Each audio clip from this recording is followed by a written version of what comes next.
Endo, Endo. Number 10, Bienvenido Villaflor. Number 12, Timothy Uy. Number 13, Michael Sims. Number 16, Ezekiel E. Number 20, Mauro Jan Acot. Number 21, Daniel Verano. Number 77, Spencer Galasa. Dun niya, baka may magalaw The kayo dyan. head coach is Roxy Dorlas.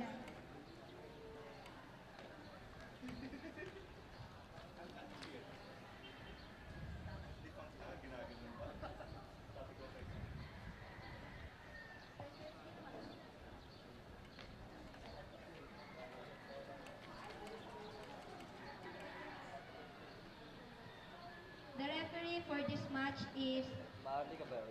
Michon Pineda. The assistant referees are Ryan Flores and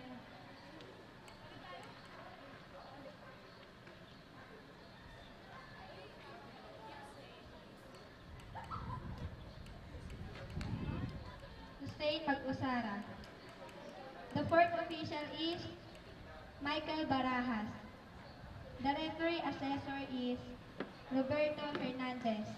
And your match commissioner is Ira Ilan. This match is under the supervision and regulation of the Games and Amusements Board.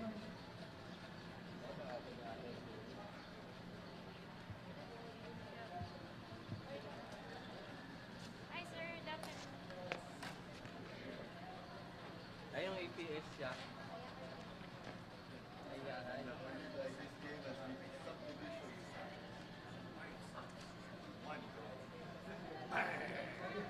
Saan ka na yan? APS.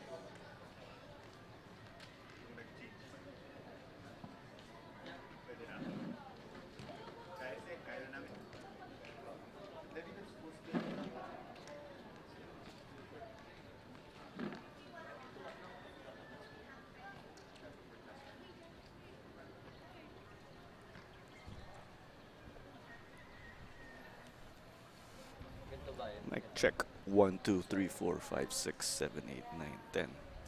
Mic check.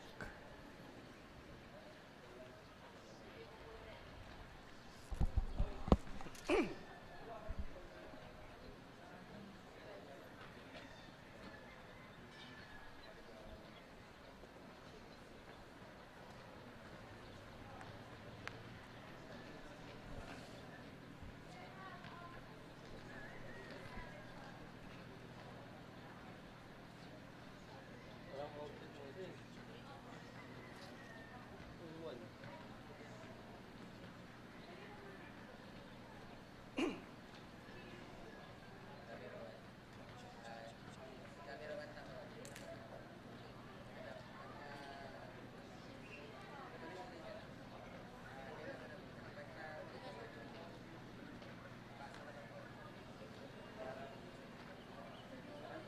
Ah.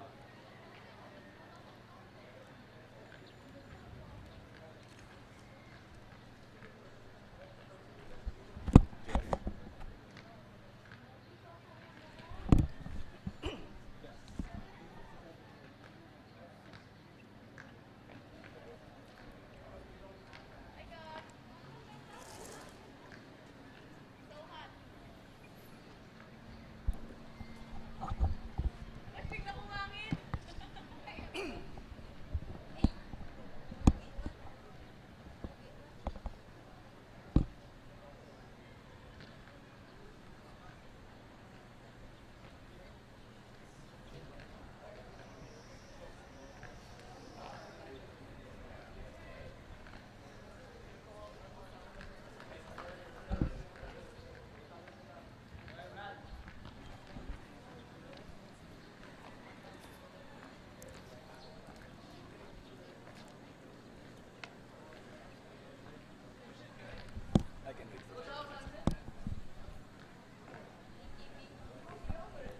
A pleasant afternoon to you all as we come to you from the Binan Football Stadium for 2022-2023 Philippines Football League action brought to you by Qatar Airways.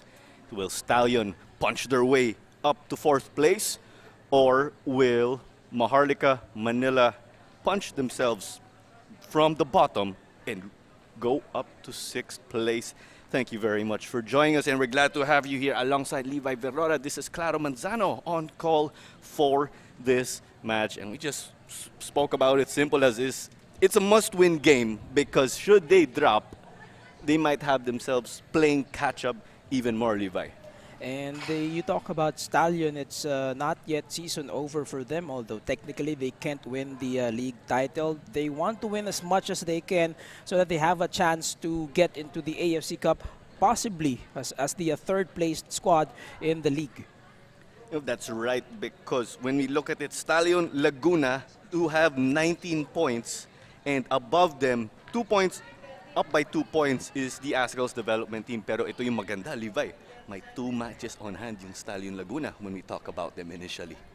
Well, obviously, they still trail the Ascal's development team in terms of total matches. And as we all know, the ADT, they're technically a guest in the PFL. They're making the competition much, much better. And if you're Stallion, you're testing your new players and some returnees for the upcoming Copa Paulino Alcantara. So these are the matches that you have to play in order to gain more chemistry, build that cohesion moving forward. When we talk about chemistry, that can also be applied for Maharlika Manila because they are at the bottom of the table, but there is still much for them to play for here as they are in a close fight with Mindiola. But how do you assess their position dito sa standings?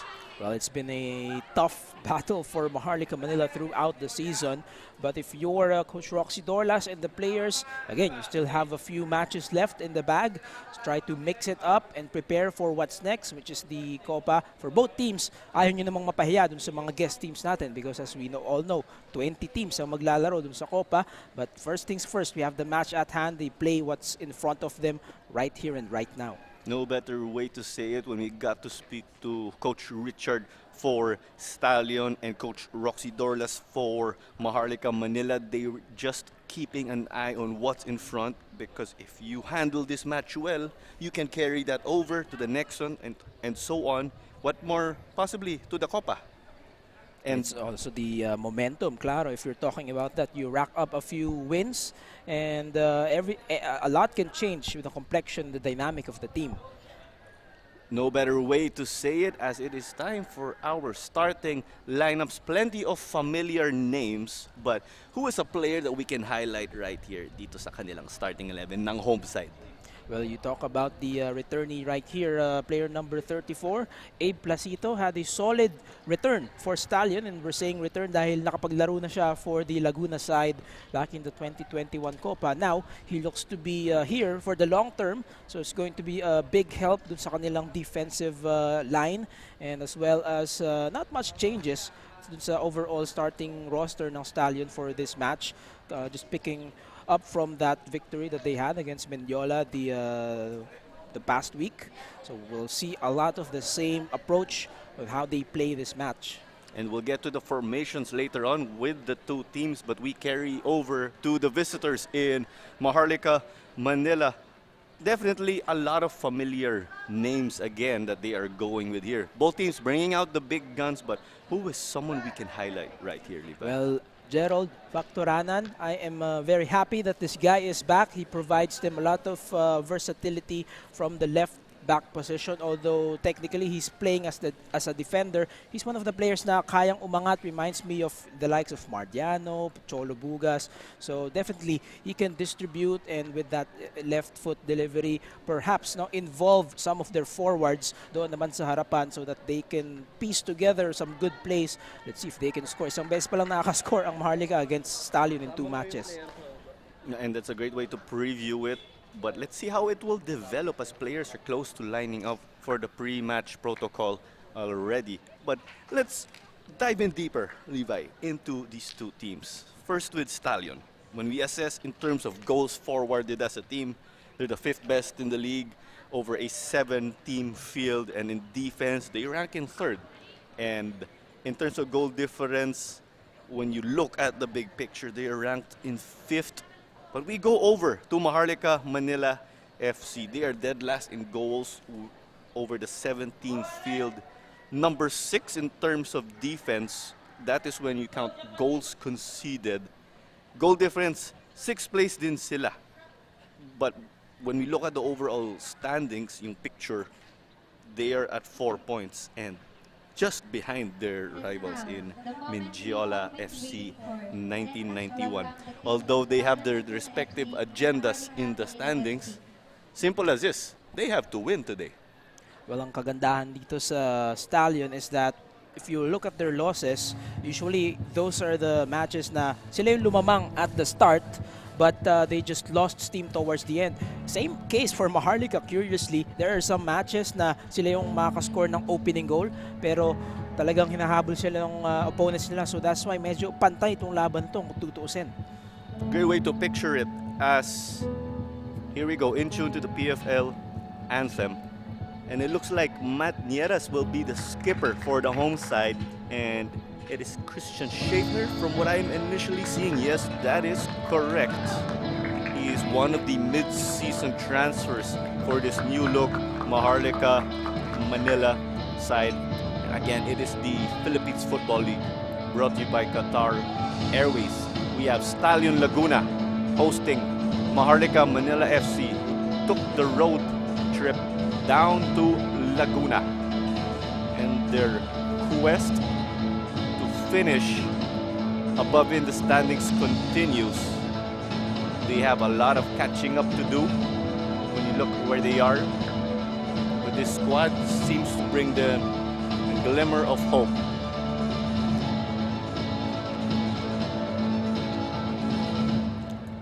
What's really interesting here, Claro, is kung sino yung makakauna, because like what we mentioned, first meeting between these two sides, Stallion had to come from behind. It was Spence Galasa, the only goal, the only conversion against Stallion for Maharlika.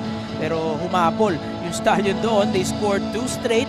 So that was back when the likes of Hamad Hajimedi were still with Stallion. But the second meeting, they were a lot better. 4-0 result para sa Stallion yun. So if you're Maharlika, only the third meeting between these two sides, may dalawang pagkakataon ka pa para bumawi, try to salvage the draw perhaps, or makaisa, at least panalo man lang, try to upset the higher ranked team. And when we refer to Stallion Laguna, they want to build on that 4-0 result. So pwede natin sabihin, may psychological advantage. As we are wrapping up our pre-match protocol, once more, Mick John Pineda is the referee. Ryan Flores and Hussein Mag-Usara are the linesmen. Sila po ang in charge sa offside. Michael Barajas is the 4th official. Roberto Hernandez is the referee assessor. And Ira Ilan is the match commissioner. So handshakes and coin tosses done and dusted. Referees set to head out to their respective positions. And we see it right now, Levi. How do you expect these two teams to get going? Well, isa pang tinitingnan natin sa match na ito, Claro, is that napakarami ng changes between both Stallion and Maharlika dun sa kanilang transfer window. They made the most out of that, but also you're only as good as your last match. You know, Stallion, they beat Mindiola last week, and Maharlika still, you know, they're challenging some of the tougher teams, pero hindi makaisa, hindi makakuha ng puntos doon sa ating league table. Will this be it? We're about to find out. And I think what adds a curveball here is that the two teams, again, are new look because of the different changes. In the case of Stallion, wala na si Gabe Silva, pero nandun si Abe Placito. And when we look at Maharlika Manila, wala na sila OJ Clarino, but you already have the likes of Christian Schaeffner, Rigo Joseph, Charlie Beaton. Pwede natin sabihin yung return of one of the prodigal sons of Maharlika, as Rafa Nogueda will kick this match off for us. He is one of the foreign players of Stallion. Stallion with a great American influence. Doon nagagaling halos yung mga foreign players nila. Pwede natin sabihin. And we look at the formations though. It is the usual 4-3-3 for Stallion Laguna. So we are off Maharlika Manila going with the 4-1-4-1. They do like to switch around with the 4-4-2, the 4-1-4-1. So we are off already. Stallion in their pink and white kits.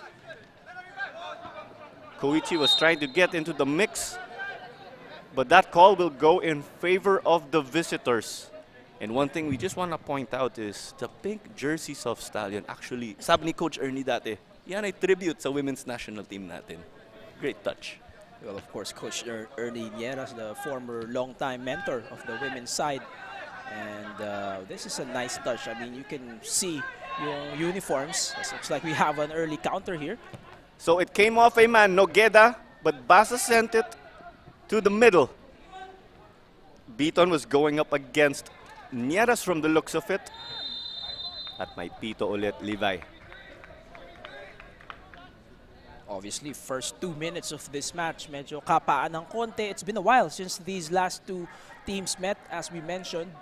Dami nang nagbago sa kanilang lineups, as well as yung tinatakbo ng kanilang organizations, their immediate goals heading into the summer of 2023. So set piece number 1 of this game, it looks like we have about 3 men in that wall to beat. On the other side, 3 players lining up to the plate for Stallion. Who will be taking this one? Looks like we have the likes of Koichi Belgira, Finn McDaniel, and Allen Angeles. The dummy, it's floated in. Basa got his head to it. It's still in the danger area though. Whipped in. Off of Basa again from the looks of it. And that is corner number 1 of this match. Such a testy moment there inside the box. You have to be more definite with your clearances. And that time around, buti na lang Allen Angeles didn't get a fine touch. Pero ito, first corner of the match. So that seemed quite shaky from Maharlika Manila dito sa start, no? Pero alam natin, veterano talaga to si Dave Basa. McDaniel with the corner. Placito at a touch and it's off the woodwork. But from the signal of the referee, a player from Maharlika got a touch. So may corner kick tayo ulit dito. Dito naman sa kaliwa. 2 consecutive corners early on for Stallion.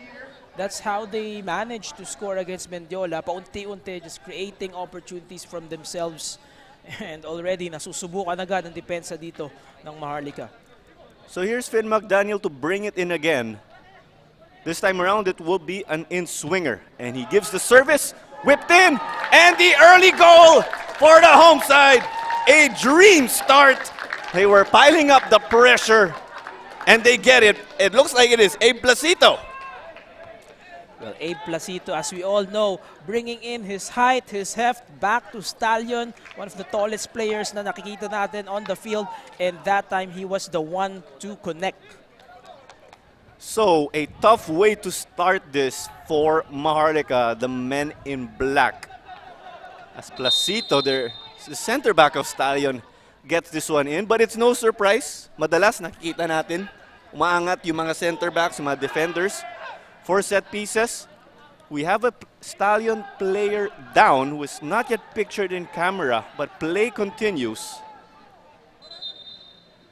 But it was eventually put out of play by Otoyemi. You love the sportsmanship, but we'll try to get a better angle of who is the man down. And we believe it is Rafa Nogueda from what we are initially hearing. He is one of their attacking options, particularly in this game. He's played in the left, the right, and the center of their offense. Looks like he got hit down low, Levi, pero okay siya. By player number 34, Abraham Placito. Looks like he's just shaking it off. It's a good sign na nakatayo na ulit siya, and this is obviously going to be fair played back. Nogueda is one of the players who gets involved whenever that ball goes to the front for Stallion. And he was actually one of the players who set it up sa opening goal nila against Mendiola last week. So the attacking players of Stallion do have an understanding with one another. And it was given up already here. But play back underway. Placito trying to get involved and sent it to Nogueda. Schaeffner got in the way of that ball. They tried to play Angeles earlier from the looks of it. McDaniel on the left. He's being chased down. A tight space. Released it in time. Nogueda was beaten though. He was down 2-1 there in terms of numbers. Ford. But he was dispossessed by Angeles. You love the effort there. The high press. Delaying the attack of the opponents. That's what I was about to say. Just delaying the transition to a counter, that's what you want. And Maharlika nahihirapan to build from the back. Although whistle here again. Pupunta sa Stallion ulit ang bola. That's one thing that they've been doing quite well early on. So ayan, Levi, mission accomplished sa spell na yun. Tinuloy ng Stallion ang kanilang high press. So it will be another free kick. And McDaniel will send this in once more. Here comes the delivery. Valdez had to punch that out though. It seemed to be, or it seemed to take an awkward, the ball seemed to take an awkward path for him. Exactly, just the bounce of that ball. And he couldn't time it perfectly. Had to work for that. The last thing you want here is an early second goal to follow up on Placito's connection. And majority of play has been on the left side of the pitch, the attacking end of the home side. And it's corner number 3 already of this game, all for the home side. The header, but this one goes well over the bar. It was Miguel Mendoza who was trying to get into the mix this time around. The other center back of Stallion, or the second center back of Stallion. Also, one of the players who possess a lot of height here for Stallion. Also had an Ascal call-up earlier this year. Good downward header that time around. And if you're Stallion, you just want to pounce on the offensive as early as now. Kumbaga makaipon ka agad ng agwat para mahirapan yung Maharlika humabol just in case they would want to make things more competitive here. So the uncertainty in the midfield ends up with this spell. Beaton contra Placito. So you have the speedy Charlie Beaton and the hefty Placito. But it looks like this will return to Stallion Laguna. So Patrick Dato will be getting this back in. Pictured is Matt Nieras and Charlie Beaton. Played over the top by Mendoza. But the likes of Diarra got a difficult touch to it. Now it's with Basa. A miracle in Hanoi, Ascal, as we always say. Otoyemi, ang kanilang holding mid. Slides it over to Schaeffner. Valtos, the man with Division I experience in the US NCAA, plays this through to Joseph. He's the target man type of player. You like what you are seeing dito sa Maharlika, Levi? Some individual skill to get forward. Ford. He has a goal already. Dueling with Koichi. The latter took a fall. Some handshakes. You love the sportsmanship. But it goes back to Stallion. Well, nakita natin dun sa sequence na yon, Maharlika able to build from the back. Yung gusto natin, yung mga short passes to transition from the final third to the midfield to the attacking third. Again, it's just the finish here. Gusto mong mas bilugin pa if you're Maharlika. But they have to also stop itong mga incursions ng Stallion right here. So this one was denied and Maharlika trying to get another opportunity. Paltos sent it back to Schaeffner. Schaeffner playing as center mid in this 4-1-4-1. Kita natin sa mga ibang laro nila, nasa right back siya.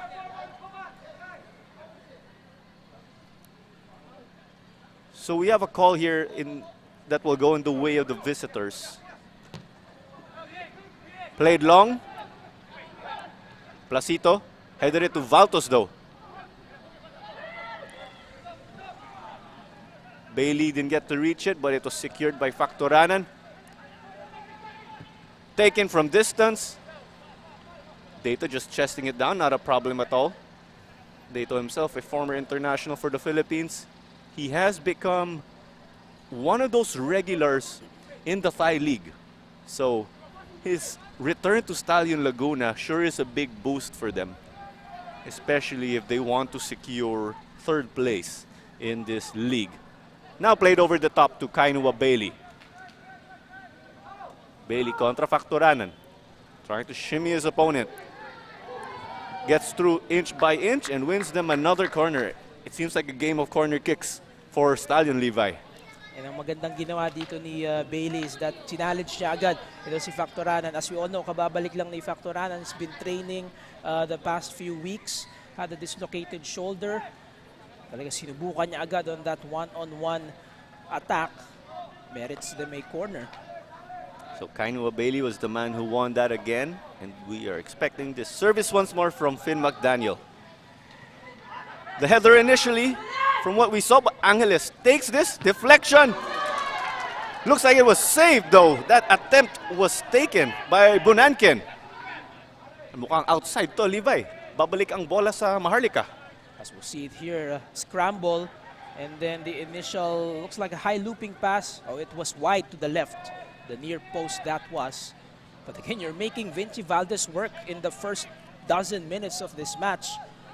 Not the start you wanted if you're Maharlika. Valdez clearly the busier of the two keepers when you size him up against Dato. And the thing with Valdez is, him and Dato actually went to the same high school, La Salle Zobel. Valdez did stay with Ateneo for some time over the course of the pandemic, but we see him here in Maharlika, so he has decided to turn pro. Well, you talk about La Salle Zobel, a factory when it comes to budding football stars. They have a very good program going doon.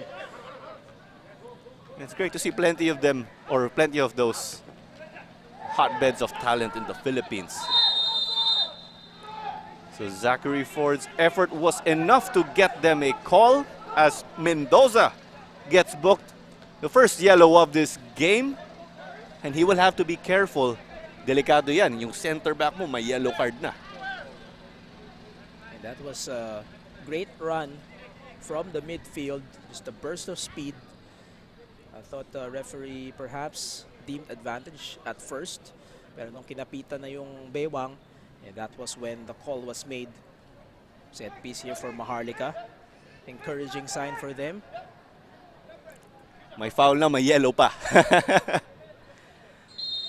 So Asare, one of their foreign players, when we talk about Maharlika, sends this, and that was clearly offline from the get-go. Not the finest of touches dun sa kanyang boot. Gusto mong lagyan ng proper English yon in Filipino, yung pectus kung tawagin, but unable to curl that ball properly. Lahat tayo nagulat dun no, sa delivery eh. Damdam ko rin yung gulat ng Maharlika coaching staff. Could have done better for sure. Siyempre lumilinya yung mga players for the set piece doon sa edge ng penalty box. Have to be better with the execution doon. Of course, in terms of possession, Stallion ang nakakalamang so far sa percentage. Alam naman natin pinapractice nila yun, no? So, siguro may konting malas lang. Played over the top. Placito poked it away, and now it's with Bailey. Factoranan succeeds with his probing run. Love the effort. Parang di siya nasaktan, no? When we talk about the recent games. Factoranan again was out for some time. Basa asking for options. Otoyemi. Diarra exchanging touches. About 15 minutes in already, Levi. Sabi mo nga, mostly Stallion sa match nito. Bunankin took a fall. It looks like the referee played advantage. Bailey's shot denied. Valtos picked it up initially. Played through though by Angeles. But Valdez off his line. And he'll try to kill some of that momentum. Well, good decision by Valdez to go out of his area and make the dive for now. So Maharlika this time will try to build up from the back and get their roll of the dice. They're doing well in tight spaces right now. Schaefer wasn't able to connect with Ford. McDaniel trying to use that opportunity or area on the left. Belgira, they look to recycle. And what you love here about Stallion is they have that confidence when they move up. Alam nila may Patrick Dato sa likod bilang goalkeeper, may Abe Placito. They lose this one here, unfortunately. Bonan came through, but the ball is overcooked. Now it's with Valdez this time around. Had the right thing in mind, rushing forward, pero siguro nagmadali ng bahagya. Too much power doon sa intended through ball forward. Siyempre gusto mong makaisa agad against the final line of the defenders. Medyo nahirapan ata yung Stallion sa high defensive line ng Maharlika. So this ball up for grabs. And there's a call from the referee. Mukhang may siko, Levi. Yan ang sinisignal mo sa akin. So mukhang may foul, but it will be a cooling break. Absolutely. Well, the weather conditions here inside the Binan Football Stadium. Medyo tirik ang araw, good weather. Hindi rin kalakasan ng hangin. But it's important to champion the health and safety of our players. Again, hydration break natin. The teams are permitted one each half. Well, I believe it is upon the discretion of the referee. It is. When you refer to the cooling break. So, madalas nakikita natin dito sa Pilipinas, may hydration break every 15 minutes. Parang nagiging mini halftime huddle na rin dito para sa mga coaches. At pwede natin sabihin, sakto ang itong hydration or cooling break para sa Maharlika. Since down sila 1-0 behind the goal of Abe Placito in the 4th minute. And tama ka dyan, Claro, although hindi sila pwedeng lumabas nung touchline, of course, you can just park your instructions out, mga final reminders as the game goes along. It's going to be another uphill climb here for Maharlika. They conceded the lead early on. Alam naman natin that they can come from behind and equalize. Again, it's a matter of splitting the points or earning the full 3 points if you score 2 more here. Let's not forget that the league format is an endurance where teams play each other 4 times throughout the course of the season. And that gives us plenty of opportunities for surprises. As play will be resumed by the visitors. So 18 minutes into this affair already. And there was a high boot that hit Belgira. But the referee decided to take no action. But this one will stay with Maharlika. Again, they are the team in black, squaring off with the home side, Stallion Laguna, who are in pink and white. As we come to you from the Binan Football Stadium. It is Philippines Football League action once more. And thank you for joining us on our Facebook and YouTube pages for this one. So Belgira collects this. Moved over to Stallion back in 2019. Right before that, he had stints with the likes of Global and Loyola. Schaefer, he will try to kickstart this engine for Maharlika. Diarra initially tried to play this through to Beaton, but Placito read that. Ford. This is in the mix. Asares storming from right back. A cheeky ball to Ford on the right. The cross denied by Mendoza, but it went to the boots of Belgira and sends it right here to the midfield. Promising spell dito, Levi, para sa Maharlika. Was about to say, one of the most productive sequences so far para sa kanila. Let's see if they can turn this into something even more positive. But just as I say that, it's like mawawala ang bola. You need more of those opportunities, Claro, just to give yourselves more confidence and try to find the cracks, mga opening. So Matt Nieras just changed up that run of Charlie Beaton, and now it's back with Laguna. Magdalena and Nogueda, they were not on the same page. That's something you do not see often from them. Valtos in the middle, takes it and sails over the bar. But he was given the space and was challenged. Interesting decision-making process para kay William Valtos. Did have lots of space in the middle to take that one. Yun nga lang masyadong mataas. Could have also given it dun sa kaliwa niya. There was an on-rushing player. But ayun nga, he had space to shoot.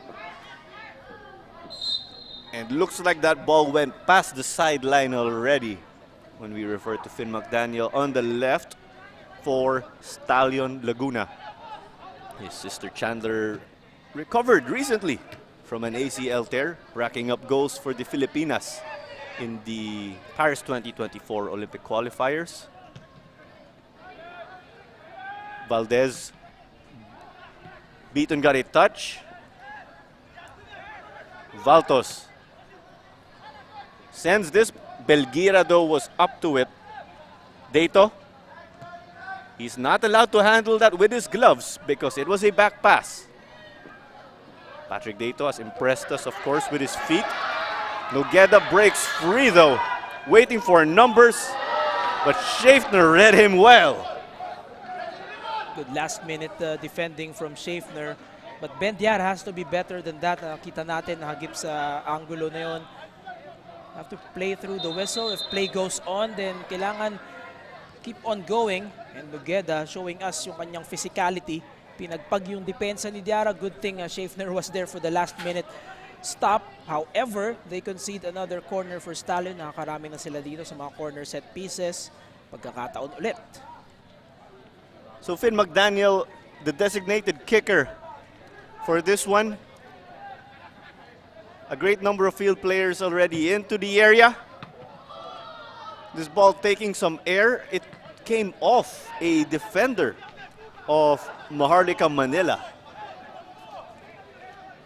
At mukhang may corner kick ulit dito, Levi. Well, on that occasion, I think McDaniel's release was quite low. Fortunately for them, last touch for Maharlika. See if they can recycle once again with more quality here. Sent in now, going for the back post. And this will be a Valdez goal kick. So, it's been quite a busy time dito para sa Maharlika. They've had to defend set piece after set piece. And a few waves of the opposing attack, but they are slowly growing into this game. So we will await Valdez to resume play. Some decent distance on the goal kick, but it is secured by Mendoza. That's what we were talking about earlier, Levi, yung back pass, no? Nandun yung kumbiyansa sa kanilang goalkeeper. Belgira. He had that probing run from Beaton. So, nag-swap yung dalawang wingers ng Maharlika Manila. Ang kagandahan dito kay Belkira is that game na game siya when it comes to those foot races. Kung sakaling may counter yung Maharlika, hindi naman magpapahuli. Magpapatalo sa mga through ball. Although, this one, quite a physical collision. Rilio Rosa was decked after he got the touch already. It seemed to be like a late challenge or tackle from the opposing man. And he is holding on to his right thigh from the looks of it. And I believe that was Otuyemi. Swerte na rin, hindi siya na taasan dito ng card. Because easily could have been a card right there. Kita natin may konting sagutan dun kay Otoyemi and Deito. Si Deito bumiyahe papuntang half-line. Not much work this afternoon so far for Deito, and the last time out also a clean sheet against Mendiola. Shows you the quality of Patrick Deito. Facturanan denied that Placito free kick from the middle. And was won back well. They try to thread this to Angeles contra Schaeffner. And it looks like there's a foul again right here, committed by the visitors. And before we get going, no, Levi, we can assess. Stallion have 2 games to play against Cebu FC. And they've given us quite some matchups already throughout the season. Mr. Tassi and Coach Ernie Nieras did say, naging rivalry na talaga to. Sila nag-confirm. So they can play title spoilers. McDaniel with the delivery. And it is shy of the back post. Quite an ambitious try there from McDaniel. Just goes wide. But going back to your point, Claro, absolutely. I know you were the one who covered that goal fest. Alam ko, Cebu just winning 4-3. Kinapos yung Stallion sa kanilang comeback try. And again, they can spoil the party here for Cebu, definitely. Eh, lamang pa rin ang kaya sa league table. If they lose or split the remaining matches against Cebu, it's going to be an even more difficult time here for Cebu to try and win the title. So Joseph and Beaton coordinated well on that one as Mendoza just delayed their attacking foray. But that's what you like. Your attacking players and the wingers on the same page. Schaeffner lobs this over. Joseph, but denied by Dato. Dato was well off his line already, but he recovered well. Quite a heart-stopping moment here for the home side, if you ask me. McDaniel. Belgira. Belgira, one of the U23, U22 players of the Philippines. And let's not forget, my Southeast Asian Games tayo. Angeles on the left, floats it in, routine save dito para kay Valdez. Already ricocheted off the defender, so medyo bumagal na yung speed ng bola, and an easy capture to make para kay Vinci Valdez. Yung mga deflections can even go completely wrong for you as Nogueda gets this. Valdez to beat. 2-0 for this one. Puts that into the back of the net. They double the lead. Nogueda with that killer mentality. They saw the visitors made a mistake and he was played through by a teammate and sent that baby home. Stallion Laguna by player number And you know, the game of football, Claro, sometimes it's really just the mistakes of your opponents that you need to capitalize on that particular occasion. Rafael Agueda. Just an errant pass. We'll see it here. Masyadong mabagal, and capitalizing was Nogueda, the assist from one of his teammates. Looks like that was Rilo Raza. An excellent shot there, the volley with power. Wala ka nang magagawa dun. If you were Valdez, that was really on the back four of Maharlika. So making them pay the price. And if you're Stallion, you're winning or capitalizing off your hard work. Schaeffner got that on target, but not enough power to disturb Dato. Bonanken over the top. Picked up by Valdez. Kailangan bumawi ang Maharlika. So with that goal, Rafa Nogueda is now the solo second leading or solo second best scorer for Stallion Laguna. Placito dispossessed forward from the looks of it. Lovely individual skill there from Rillo Raza. The switch to McDaniel. He has real estate. Creeping his way into the box. And it sails just over.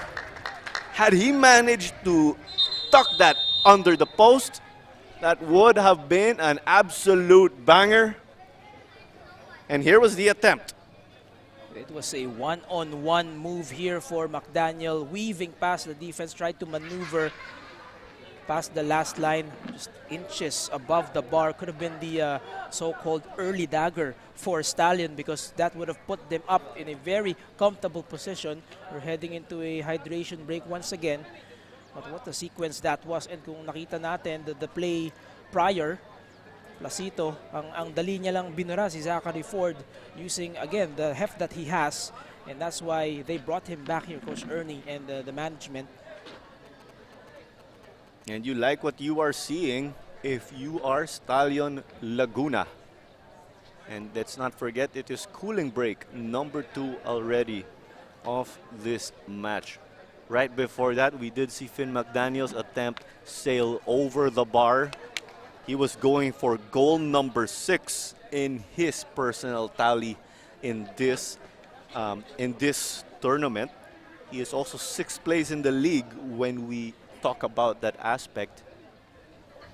So let's see how they'll try to carry on from this one. If you are Maharlika, pwede mo natin sabihin, may konting sayang because heading out of the first cooling break nung 15th minute, sigurado tayo gumawa sila ng mga adjustments here and there. Yung staff nila, Coach Roxy. And ang kagandahan dyan sa mga hydration break, it's not just the PFL. PFF actually sent out a memo sa lahat ng nagpapaliga, no? Whether it's school level, whether it's commercial or semi-professional level. Basta, throughout the Philippines, you have to at least adhere to that memo because it's summer in the Philippines. Nakapaghalo-halo ka na ba, klaro, this week? Magandang tanong yan, ha? 0 para ata itong summer season. Babawi ako mamaya. Bailey playing narrow as we are back to the action. Placito just charging into the midfield. Joining the foray. Pero naiwan naman si Rilio Razas sa likod. Bailey cutting inside. Takes it. Picked up by Valdez. And definitely a busy afternoon for him. But not one to forget, because this match is far from over. Nasa first half pa lang tayo. Well, if you look at Valdez, it's not only that he's busy this afternoon, the quality of this player as a shot stopper, nakikita rin naman natin, di matatawaran. It's just that you can't do it on your own. Your back four has to be solid. The midfield has to also at least delay the attacks. Because as we saw in the first half so far, it's been the trend na yung bola palaging nasa attacking third ng Stallion. So when we crunch the numbers, Stallion are now in joint 3rd place when we refer to goals scored. So they are tied with United City. They did release a statement that United City unfortunately wouldn't be able to complete the season. But that is where Stallion find themselves now when we refer to their attack. Thanks to those 2 goals. That just shows how things are heating up right here in the league. Hindi lang yung weather, malamang. And ang kagandahan dyan, they can pretty much overtake the ADT dun sa ating league table. Should they continue with this assault and prevent Maharlika from any sort of comeback? Let us not forget, mahalaga rin ang itong laro para sa Maharlika. A win for them today will allow them to move up to 6th place and get above rivals Mendiola. They eye Beaton though. Koichi beats him to it. Former teammates back in the day. They are very familiar with one another. Dato tried to get into the mix. Shook off Beaton. Sabihin ko lang, Levi, yung ginawa ni Dato nun, ginagawa niya rin sa Thai League. Tried and tested na. And like what you mentioned, I just love the patience of Stallion from the back. They're not rattled, not one bit. Dito sa a bit of token pressure from Maharlika whenever they advance that ball. Stallion with a bit of a luxury now. They can afford to be more patient thanks to their 2-goal lead. Placito headed this to Belgira. Belgira on the receiving end of an Otoyemi run. And it's back with Dato. You just love the decision-making process here from the keeper and the back four. Alam mong nag-uusap sila in their practices. Definitely, mahalaga yan. Yung coordinating between goalkeeper and backline. Mendoza.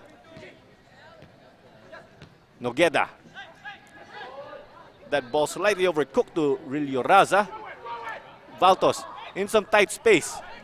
Sends that to an opposing player, unfortunately. Sakto yung positioning dun, no? I'm sure that was just a mental lapse from Valtos, especially with his experience. But it's McDaniel now, trying to take Basa one-on-one. Connected with Nogueda. Nogueda trying to make a run this time around, and it's poked away by Basa. Another interesting sequence right there. Hard challenge by Basa. Fortunately, that was outside the box and hindi rin tinawagan. But if you're Maharlika, pag yung bola nandiyan na, you have to drop really to the final third. And another corner conceded here. That wisdom and experience of Dave Basa always going to be tough to beat. He is also a coach to players at the collegiate and youth levels. As McDaniel sends this in. Unable to meet a man though, and they will yield the ball back to the visitors. Looks like that ball was intended for Placito. Had the timing that time as well as the elevation. Masyado lang siguro mabilis yung flight ng bola, unable to meet at the apex, so to speak. So Valdez will put this back into play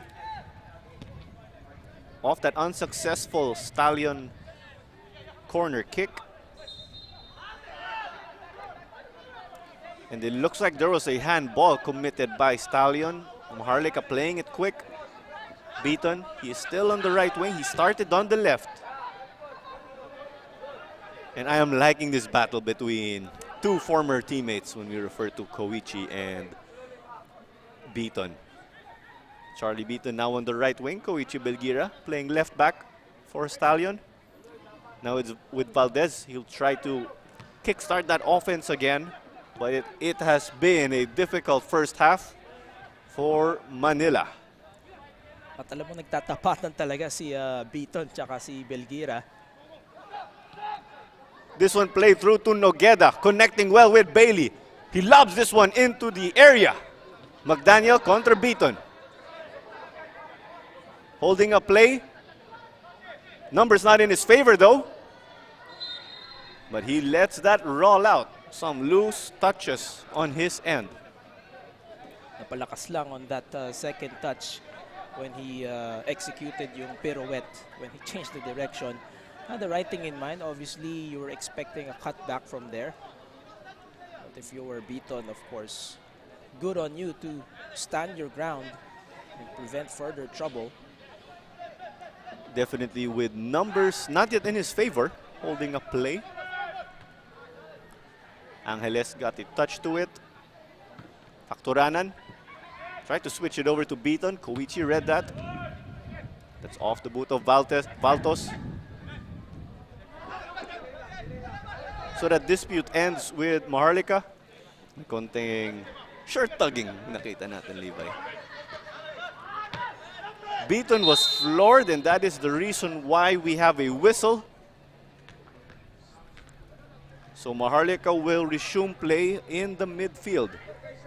Let's see if they will play it short or if they will just try to make a service into the opposing goalkeeper box. And it seems like it will be the latter.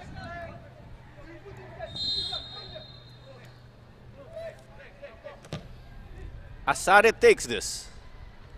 Basa, Joseph, but Dato beat him to that. Played quickly though. Bailey storming his way on the right. Thought about it for a moment. He's looking for an angle now. Now on the further end. The early cross. Nogueda. But this one on the roof of the goal net, so it is no good for Stallion. Had the right intention once again, talking about Stallion, and not a lot of numbers for Maharlika.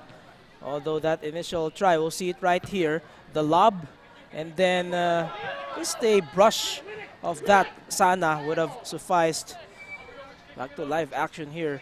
Pero yung nakaraang tira rin ito ni David Basa, the header, was almost there. Again, great presence of mind by Dato to beat Rigo Joseph. Joseph inches away from getting that. Yeah, from a follow-up. Schaeffner throws it down the line. Belgira sent it back to the mix. So about 5 minutes away already from stoppage time in the first half, as Valtos just won the ball back for them. And again, you were catching the PFL action on our Facebook and YouTube pages. I-like at subscribe na lang po. And alongside Levi Verora, this is Caro Manzano bringing you the commentary for this match as we come to you from the Binan Football Stadium. Stallion Laguna in their pink and white uniforms up against Maharlika Manila, who are in their all black. We're glad to have you for this Wednesday matchup to get you through the work week. And good activity from Maharlika, perhaps the last 5 minutes. Nakikita natin, the intensity has picked up for them. They really just need a better sequence para makakuha ng chance. So Nogueda took a fall, but the referee took no interest in that collision. Koichi. But this time the referee says that is enough to warrant a call. And it was Asare who was charged with the foul. And again, fortunately here for Dave Asare, no cards were raised. Napati niya doon si Belgira. Burst of speed from player number 22. So far doon sa, sabihin na natin, baka may mini wager pala sila ni Beaton. It's been Belgira who's been beating Beaton sa mga foot race nila. Ano dyan, halo-halo? Pag nagkakatapat. Basa says safety first and lets that just go out and about, but they concede a corner again. And how many corners has it been, Levi, from what you've been tracking so far? Well, it's been 8 corner set pieces now for Stallion. And nakakagawa sila ng mga opportunity dyan. Alam mo naman from that position, just a good touch to spell the difference between converting. So it's been a busy afternoon for Finn McDaniel in terms of set pieces, as he has been their taker. And it will be a corner as seen here. And that has been the flow of the match. We've had corner kicks in succession here. And it shows that Maharlika, again, medyo nahihirapan to complete the stop. Mga clearances nila have to be better than tentative. Yung sayang, dun sila nagkamali, kaya nagka-goal si Placito, no? Absolutely. And again, dangerous times here for the men in black. So the outswingers sent in. Bodies to chase. Rilio Raza kept that in initially, or kept it with them. Schaeffner, lovely ball to Beaton. Seeing that there was the space available, but it was tracked down by Angeles, who has been very active in this game as one of the center mids for this side of Stallion. Great stop by Angeles, and I thought perhaps Beaton medyo hinintay pa yung bola to get to him. Should have anticipated it a bit quicker para makaratsada na doon sa right flank with no one else to beat except Dato. Not saying that's easy.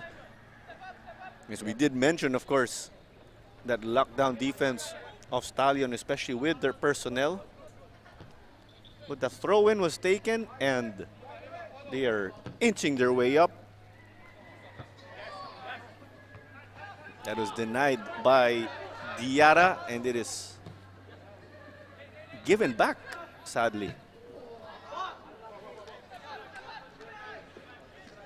So that dispute goes in the way of Maharlika Manila. Asare now assessing his options on the throw-in. Sends this over the top. Maharlika have been playing long as of late. Joseph took a fall against Placito. Bonankin has covered a great amount of space. And we have 3 minutes of additional time, as seen by our fourth official. It is Michael Barajas who gave us the confirmation. Beaton navigated traffic. It was looking good initially in terms of connecting with Beaton. But what a slide from Angeles. Belgira was eyeing the space. Nogueda. But Basa again making it difficult for them. He does not want to give away goal number 3 to the home side that easily. Although on that instance, makita mo dalawa na yung black shirts doon sa loob ng penalty area. Nogueda beat them both to the ball and even won them a corner. It shows you that so far, in terms of the effort perhaps and the intensity exerted, itong Stallion talagang nilalamangan yung Mendiola doon. It's reflecting sa ating score. So played short. Bailey floats this in. It rattled around and it was off a Stallion Laguna player. Well, they're actively looking for that connection talaga, yung mga header with their taller players. You have Placito, Mendoza, and even Rillo Raza. You don't have to complicate things from that angle, of course. Kita nga natin, si Mendoza naka-goal na dito para sa Stallion. And that was against Cebu. That allowed them to pull one back and end that game as a draw. Adding some spice to that title race. They try to find Bailey as this ball slices the defense. The defense recovers though. Nogueda. Some miscommunication though with Bailey. That is why he was a bit flat-footed. Belgira. Nogueda now trying to make amends, but sends that into the hands of Valdez. Although that particular time he had no choice but to really get it on the first touch because there were 3 defenders within his vicinity. Just couldn't get the ideal cut on the ball, of course.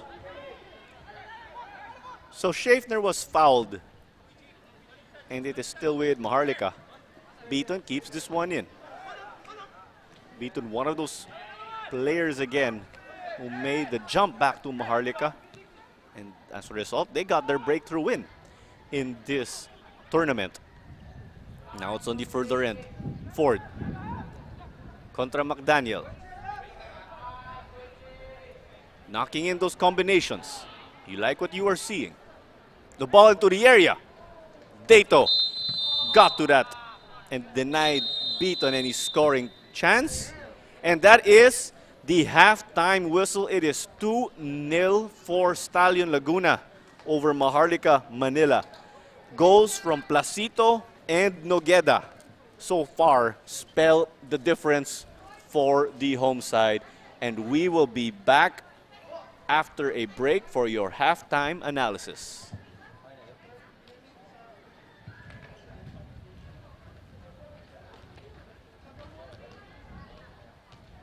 Ladies and gentlemen, the halftime score is Stallion Laguna 2, Maharlika Manila FC 0.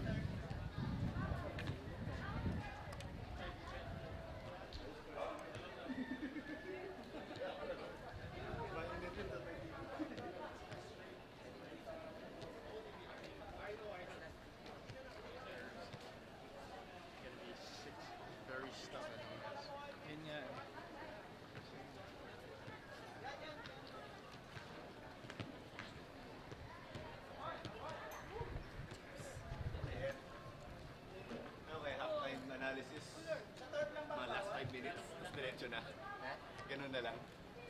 5 minutes before second half. Diretso na natin. Ganun. Wala naman, hindi naman ito yung ano. Wala ka?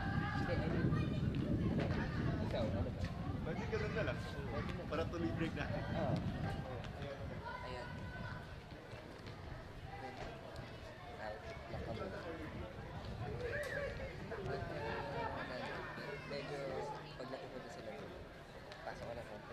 Kahit na lang dito. Basta makapunta ka dun, bawasan mo tong space mo. Kasi once na nandito sila, medyo malayo ka. Kasi may space ka na dito. Tsaka huwag mo na ilabas to. Huwag mo nang pakita masyado itong red. So, yun yung parang markings na nakaganon. Tapos, pagka nandito, pwede ka mag-fly. Kasi ito ang part na. Ayan. Pero pagka nandito, ayan. So, nandito na silang lahat. Isipin mo may line pang gitna ito. Yung mahabang may line din na gitna. Yung line na gitna nun, yung loob nun, pwede ka mag-simple. Pasok ka doon. Kanti lang. Para ano. Dapat kasi meron ka din ito para masasabi ko siya. Kaya lang kulang. Gano'n. Tapos, pagka nang medyo banda dito na yun, andito na yung flash. Kaya wala na yun. Nakita mo yung bola yun. Yung dalawang yun. Medyo nandito sila doon. Pwede ka mag-play. Kasi, once na nandito sila, ibig sabihin malapit sa iyo. So, kailangan mo maglabas. I-open mo. Wait ka lang. Pag nandito sila sa side na yun, yun, yung pattern na yun, yung violet na nasa dito. Ibig sabihin, once na malapit sila doon, pwede mag-zoom. Zoom ka lang. Para makita natin yung nangyayari. Kasi pag sobrang layo, medyo parang hirap na tingnan kung ano yung play nila. Ayun.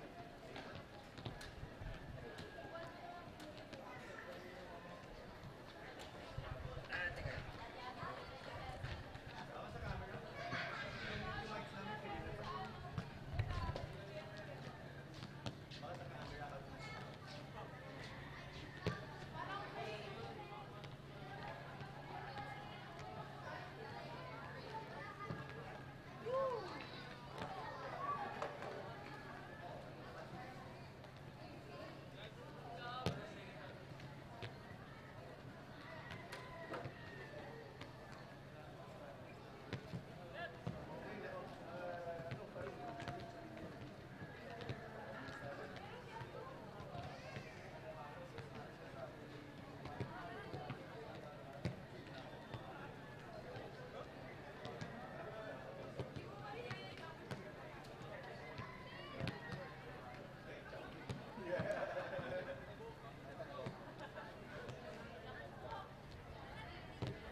Currently at the halftime break, it is 2-0 in favor of Stallion Laguna over guests or visitors Maharlika Manila FC.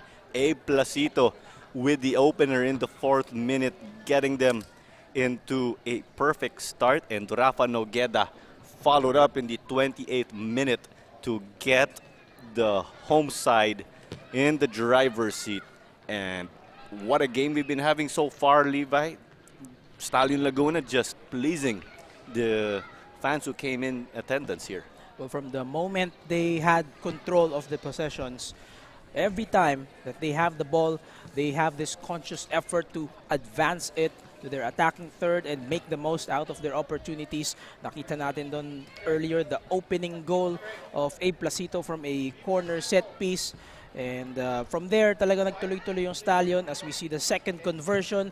Errant pass by Maharlika Manila. They got in the way and then delivered another goal on just 2 touches. And then Finn McDaniel, some showmanship right there, although it just went above the crossbar. And for Maharlika, towards the tail end of that first half, nakita naman natin that they were also earning themselves the opportunities. They were stringing together some passes, some encouraging sequences. Pero overall, in the first half, it was really Stallion. They controlled possession and it reflected on sa scoreline. And I'm saying this because sometimes we see teams playing kahit anong liga around the world na you see 80% yung possession ng isang team pero yung score it's 0-0 or it's 1-1, so sometimes nasosorpresa ka. And so speaking of that, yung statistics natin, we're about to show it in just a short while. Ito nga, 61% for Stallion. They made the most out of that. 10 shots for them, 3 on target, 10 corners. This was what was really surprising about that first half. Again, every time they get that ball to their attacking half, they take advantage, especially yung kanilang mga wingers, yung kanilang mga forwards. Nogueda, I like his activity. Bailey as well, Kainoa Bailey. And of course, McDaniel from the left. And from there, nagtuloy-tuloy lang talaga. And if you're Maharlika, twofold ito eh. You have to be more defensive. That's number 1, to try and delay yung kanilang mga atake. Pero at the same time, number 2, they have to be more aggressive doon naman when they get their possessions. And what are your expectations heading into this second half from both teams? Well, for Stallion, expect natin na they won't take that foot off the gas pedal, that's for sure. For Maharlika, I don't think they've made some changes here. Same with Stallion. Pero definitely, you look at a strong start here the first 5 minutes because at the end of the day, sometimes it's just those opportunities that give you your rhythm when you start strong. And here we go. This second half is now underway. Maharlika kicked this off behind Rigo Joseph. No changes for them coming out of the halftime huddle as Nogueda gets this going quickly for Stallion. Keeper off his line. But the back line just collapsed on him to make up for that. Stallion are in their pink in contrast to the black of Maharlika. The home side now playing from left to right, currently in possession. Maharlika now playing right to left. This is floated over. And Balot is close, but not quite. He sure did enter with a bang. And just to clarify, there was a double substitution for Stallion made coming out of halftime. We had Michael Menzi check in and alongside Balot Doctora. For Stallion Laguna, Michael Menzi checked in for Miguel Mendoza. They want to be careful because of his yellow card as Bailey gets dispossessed. Ford cuts inside. But Bailey's presence was enough. Menzi getting his first touch. Shout out din syempre sa mga nag-comment dun sa FB post ng itong stream. As this ball was played over the top, McDaniel got quite tentative, fearing he was offside. Shout out din syempre sa mga kaibigan natin. Syempre nandun si Nano Amita of Kaya, nag-comment. Pati si Jetplane Castillo. Dami, no, Levi? Uy. Magandang hapon po sa inyo lahat. Thank you very much for tuning in dito sa Philippines Football League, brought to you by Qatar Airways. Ang maganda dyan kay Nano, he's a student of the game. No? Kahit wala silang laro, he's watching this, perhaps picking up a thing or two from how the game's developing. You never stop learning as a player, of course. Scouting and doing your homework, maganda yun. So it was chested by Diarra. It's now in his boots. Schaeffner now playing in the midfield. He was often a right back in the other games of Maharlika. Nogeda! And it just sails over.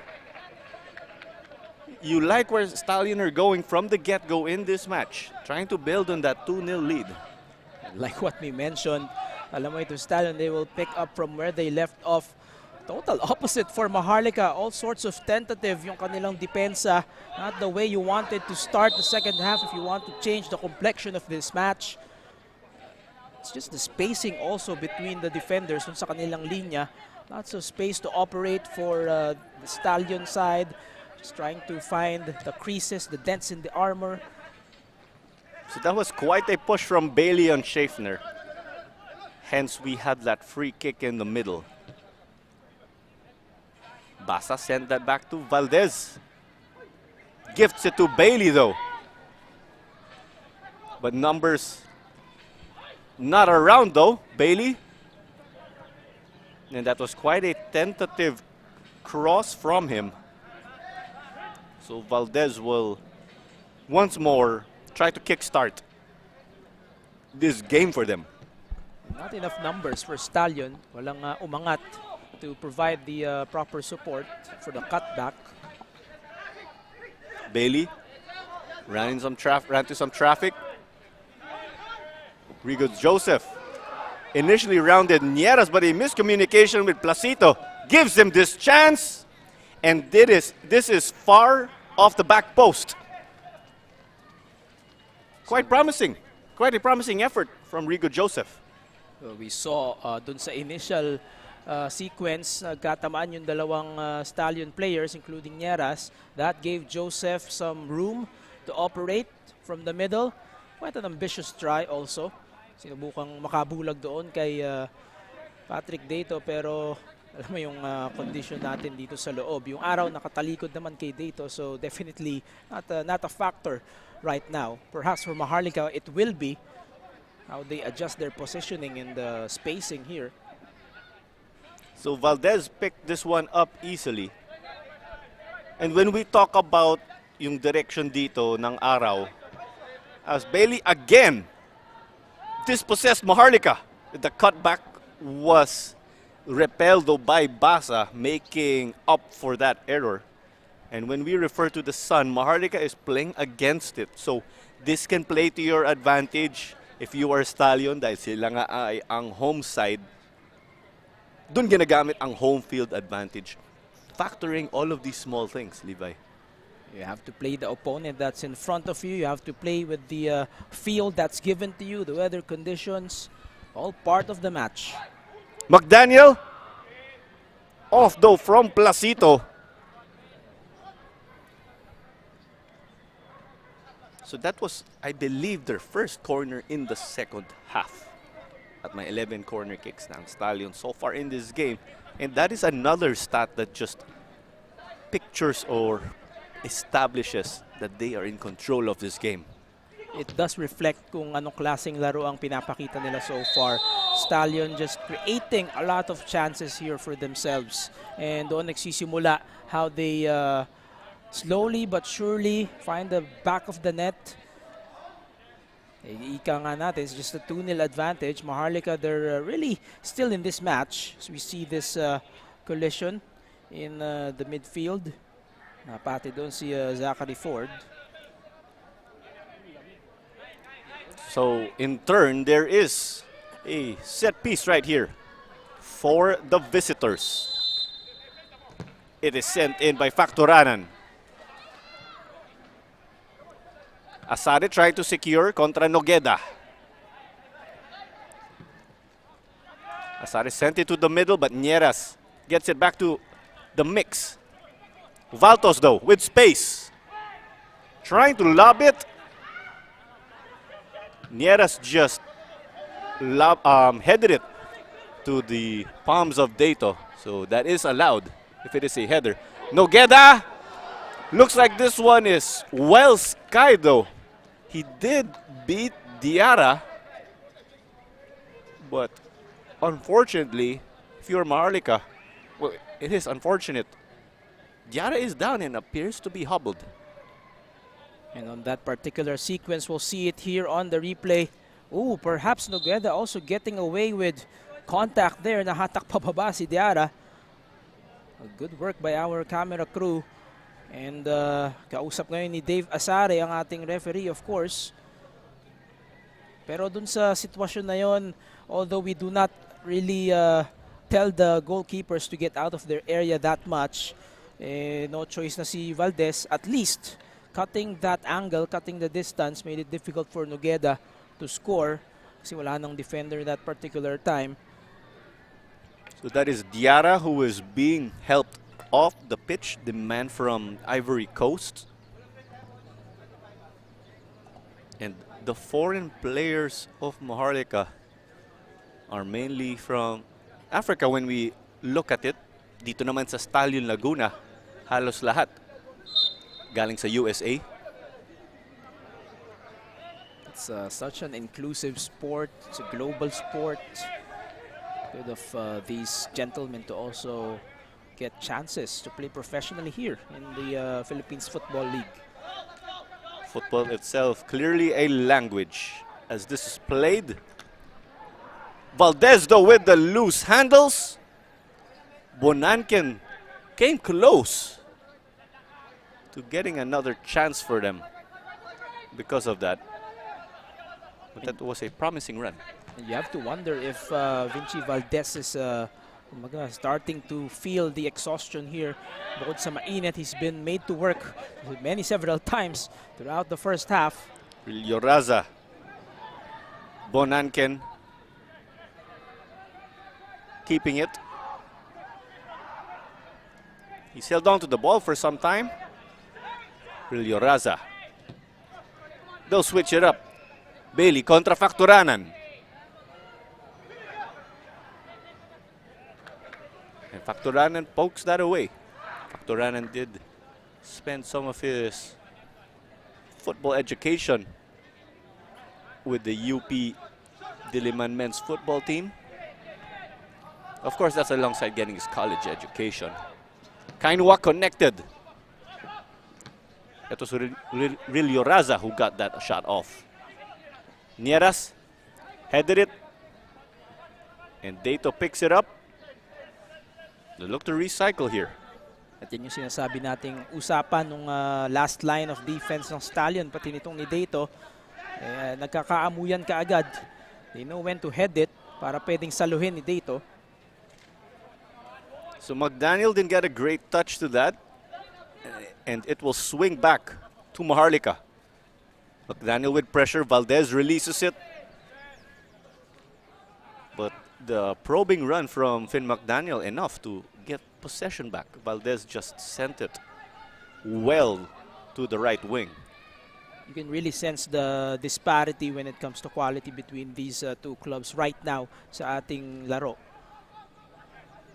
And it has been a difficult game for Maharlika as Stallion are seeking goal number 3 in this match. Nogueda. Asare secures though. So kita nga natin, Levi, mukhang nag-swap positions sila Finn McDaniel at Rafa Nogueda. Si McDaniel kanina nasa left wing. Si Nogueda ang nasa harap. Pero swap natin. That's the great aspect of the game for Stallion. They're given a lot of versatility up front because of their forwards and wingers being able to at least switch positions and still give them that fluidity that you can expect from the offensive side of things. Schaeffner in the middle. Beaton, a promising run. Koichi Belgira read that well. Again, we kept emphasizing earlier, they are very familiar with each other, given that they have been teammates in the past. Talagang sila yung nagkikiskisan dito, but so far Bilgira getting the better of his former teammate. Bailey played this through to Balot. Balot sent it to the middle. Nogeda. Stallion making the opposing defense work. Bonanken. Ilioraza. They're exchanging touches. They're being very patient. Bonanken just brought this all the way back. Menzi. He did play for Maharlika also in the first half of this season. One of their starting defenders. Ito si Michael Menzi, of course, the brother of Odi. Si Odi yung nasa Kaya Iloilo, as we know. Ford. Up against Balot Doctora. Sorry, check that. That was Matt Nieras. They sure have been interchanging in this game in trying to stay fluid. Balot Doctora is the captain though, although Nieras has the armband because he started. Nasanay ako, nasa armband, nakay Balot yung armband. Well, nothing but the utmost respect towards one of the Ascal's veterans from the past. Balot Doctora had an amazing run of his own sa mga taon na naglaro siya for the Ascals. So this played forward. Beaton. And Charlie Beaton succeeds here as he gets them a corner up against Belgira. Only the first corner throughout the match for Maharlika. Goes without saying that they need more of these incursions.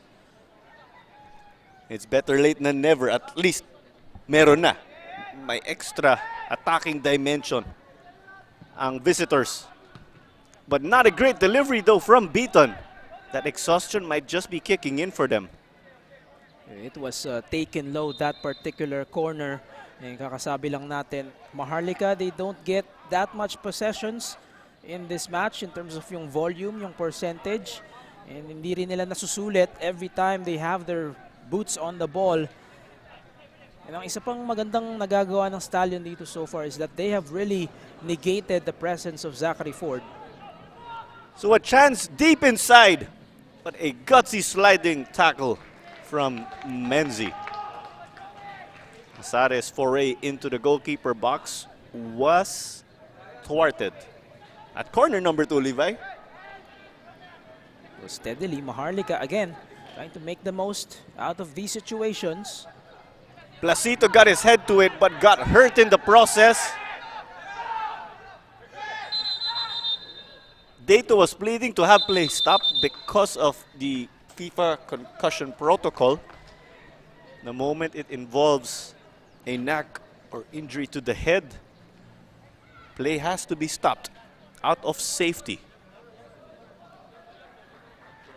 We're about to see what developed doon sa particular sequence na yon. Placito again, one of the tallest players.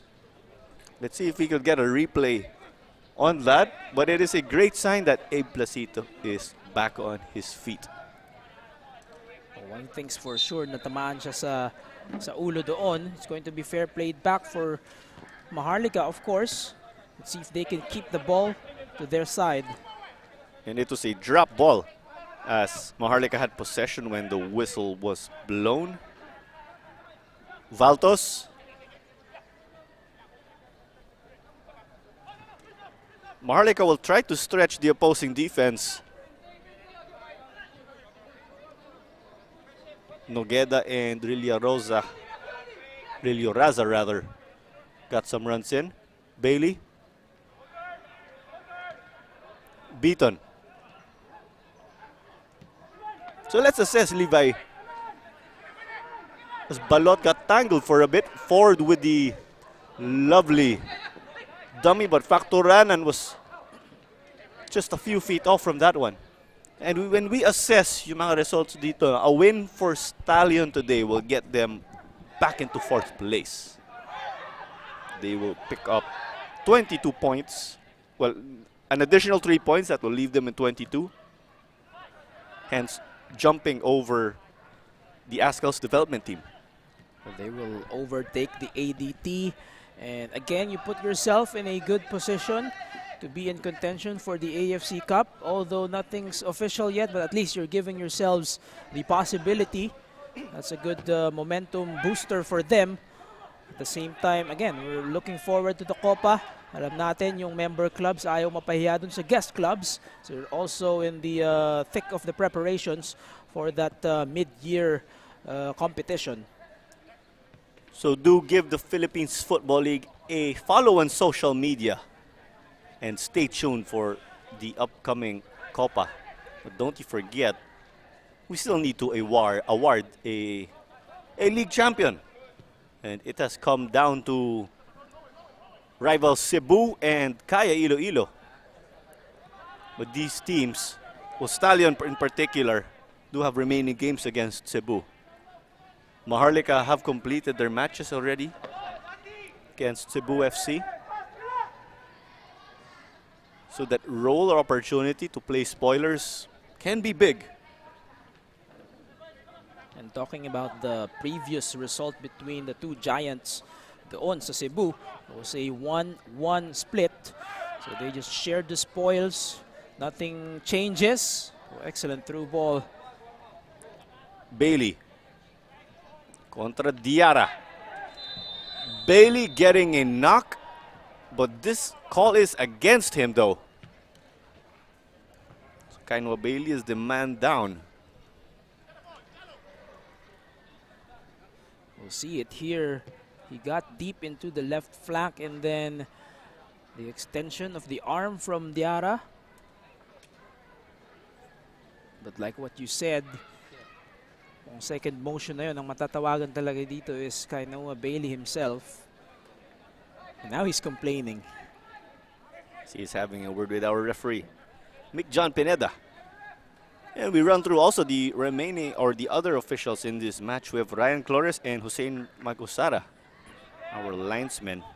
Michael Baras is the fourth official. Roberto Hernandez is the referee assessor. And Ira Ilan is the match commissioner. Schaffner working through the middle. Menzi denied that ball though. Bailey will play this over the top. Eyeing McDaniel. McDaniel got his head to it. But it is received though by the Maharlika back line. Acturanan. He'll try to get those combinations working for them, but it was gifted to Balot Doctora. Bonanken, slowly but surely assessing the traffic. They have to play wide. Bailey and Nogueda combining. Still Bailey up against Diarra. Bailey is down, but looks like it was with frustration kicking in. For a moment, they had an excellent 1-2 to get that ball deep again into the left side. Couldn't capitalize. Joseph wasn't able to meet that ball. But it was last touch Finn McDaniel as he was trying to duel with Ford. And we have two changes for Stallion Laguna with Juanito Galeana and Brian Ibanez coming on. It's also two changes for Maharlika with Galasa and Villaflor coming on.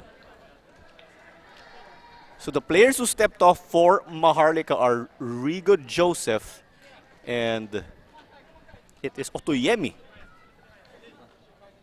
A long time coming for these changes for Maharlika. I was about to say they have some interesting options sa kanilang substitute lineup. You have, of course, Endo Endure, Timothy O, even Michael Sims, just to provide fresh legs who can run doon sa kanilang unahan. And ito na nga, Spence Galasa, the only Maharlika player who is able to find the back of the net doon sa kanilang first two meetings. That was the first ever meeting between the two this season. Player number 10, Galasa is the leading scorer of Maharlika Player number 7. in this season with 3 goals. He'd sure like to add more to that.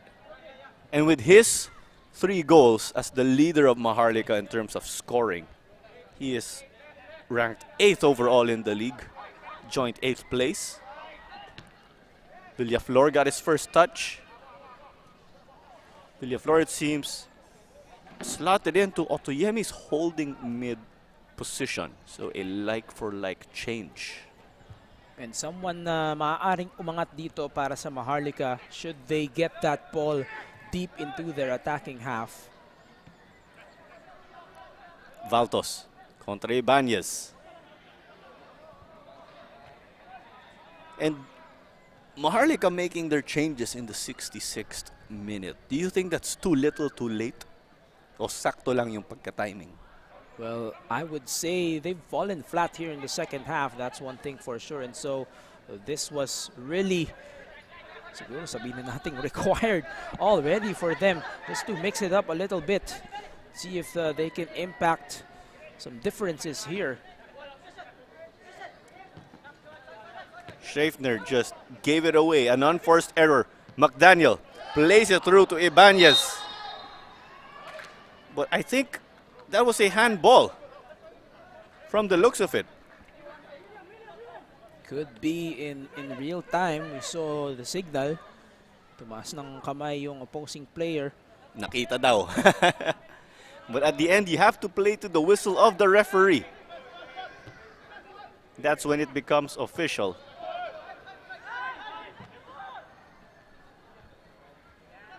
Balot.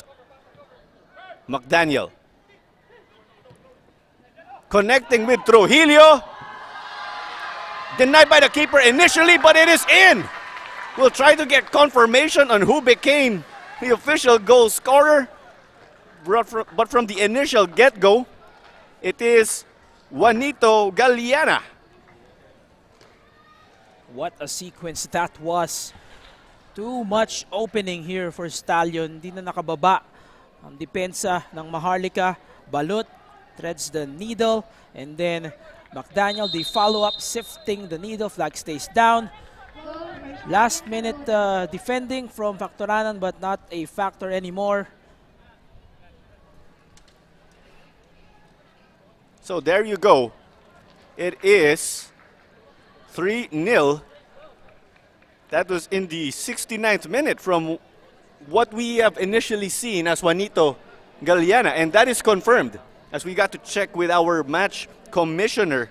So Juanito Galeana now with 2 goals in this season. So this is pretty much the nail in the coffin because of this cushion that they have picked up themselves as we have a cooling break. So with this impending result, Stallion will pretty much get what they ordered, Levi.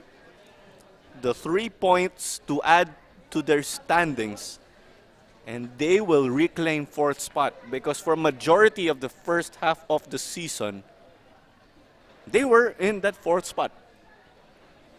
And ang makikita mo rito as well is that they're continuing to improve their form. Talking about Stallion heading into the Copa. They've always performed well there, always a semi-finalist.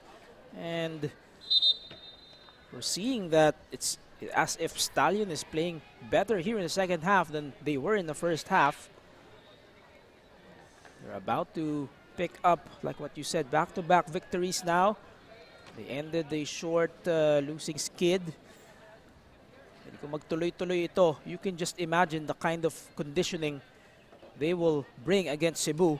Cebu in a must-win dun sa kanilang dalawang laro against Stallion. It's a home part of their homestand next month. At baka nagugulat yung mga viewers. Nag-kick off in the 71st minute after a huddle. That was because a cooling break was called after Juanito Galeana found the back of the net in the 69th minute to make it 3 unanswered goals for Laguna. Bunanken over the top, but the offside flag is up for Ibanez. He could possibly even get a card for that, for sending the ball in despite the call. Delaying the game, of course, that's something you can't afford to do. Ito na lang, medyo lenient na rin ang ating referee for now. But yeah, flag was up from the moment he made that run. As the ball goes out, looks like we're going to get a good look at the previous sequence maya-maya. But it's back here in the midfield. Diarra, Basa, played long. Placito with a loose touch. They get forward, but they let this one roll out. I believe that was Galasa who was trying to get in an attacking run for the visitors. Well, Galasa, the substitute, has a penchant for scoring, is Maharlika's leading scorer in terms of conversions talaga. And he was inserted in the 66th minute. So alam mong marami pang energy itong si Galasa, who of course played his collegiate football for Arellano, one of the better products from the NCAA. Yan yung maganda no, dito sa Philippine Football. Yung mga galing sa UAAP at NCAA. Dito sila pagkatapos sa Philippines Football League. McDaniel gets this from Ibanez. Ibanez would like to join the scoring party with the way he has been aggressive. But that pass quite off in terms of placement. And we are about less than 20 minutes away from added time in this one. Thank you very much for tuning in again to the Philippines Football League, and you are catching this on our Facebook and YouTube pages. We're glad that you could join us. This is Claro Manzano on call for this match alongside Levi Verora. And again, just a quick recap, it is 3-0 behind Placito, Nogueda, and Galiana. Galiana Trujillo's goal. So it is all the foreign players for Stallion finding the back of the net. They have been linking up well with all of the locals here. Stallion clicking on all cylinders. Galiana. And that is goal number 4 as he got to find Bonanken. Goal for Stallion Laguna by number 4. Clear cruise control right here from Laguna. And Maharlika, they just relinquished the resistance right here, right from the 4th minute. And ang hirap makabawi when you concede that early goal. Pero mas mahirap makabawi when you keep on conceding. And Stallion, that's credit to them because they never took that foot off the gas pedal. Perfect placement from Bonanken. It's one thing na hindi sila nag-concede ng corner rito, but unable to mark the man. He was open. Craig Bonanken. And the top left corner for them. Just dissecting the defense with that team effort. Ito yung sinasabi natin, Claro, the ube, the leche flan on your halo-halo. You have topped this match. 4-goal separation, equaling the second match. Second time they met. Placito shielding this from Ford. And that's what you like about Stallion. They continue to make changes doon sa kanilang roster. Some fans perhaps were quite surprised when they found out, oh, they were let go, Gabe Silva and the others. But they brought in 3 quality players in return. And nakikita natin, so far, 7 goals in the first 2 assignments for them. In the 2021 Copa, Paulino Alcantara actually, sabay yung dalawang center back ng Stallion, Gabe Silva and Placito. If I recall correctly, si Placito nga yung teammate ni Finn McDaniel sa US NCAA, playing for California Baptist University. I'll just double check that. I'm aware though they did study in the same school as Valdez. Saved it, but that was sent well off the mark already by McDaniel on the attempted follow-up. At may double substitution ulit dito para sa Maharlika. We have Endo coming on alongside Mauro Acot. Looks like William Baltos will call it a day, as well as player number 30. That This is is Diarra. Diarra, yes. Substitution So for Endo, the one Maharlika checking in to this match. And with player that, number Endo, the man from Senegal, will try to give Diarra, some quality minutes here. replaced He'll have by about 13 minutes to make a difference in this one. Acot.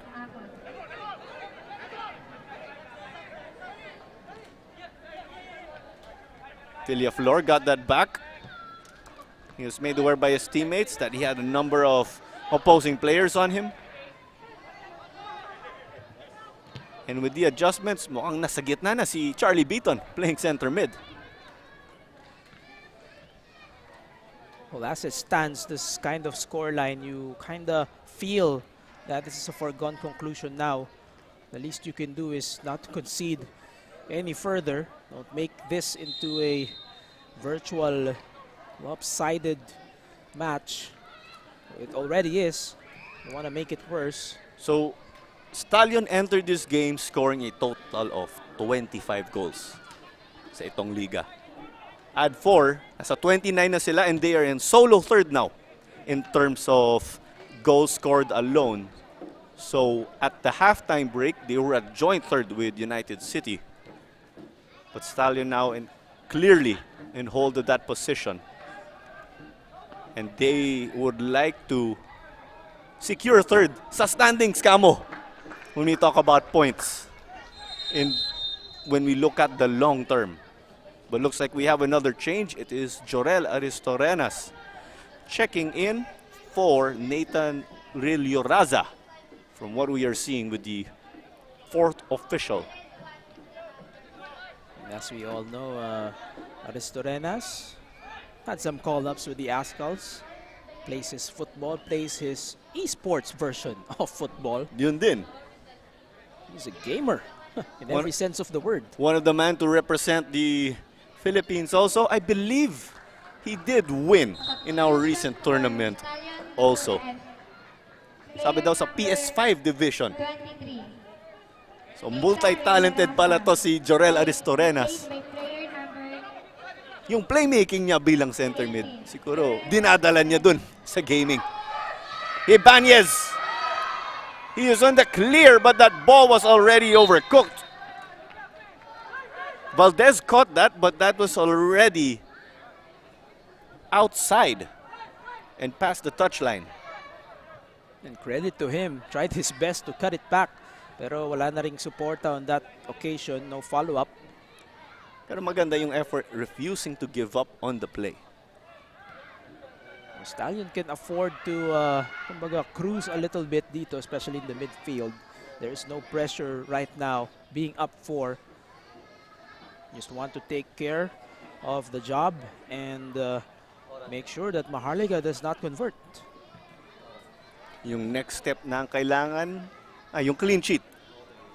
Lalo na dito para sa defenders, bilang Abraham Placito, Matt Nieras, Menzi, Koichi Belgira, pati si Miguel Mendoza.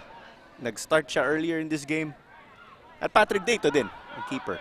Patrick Dato, only his third appearance here for Stallion since making his return.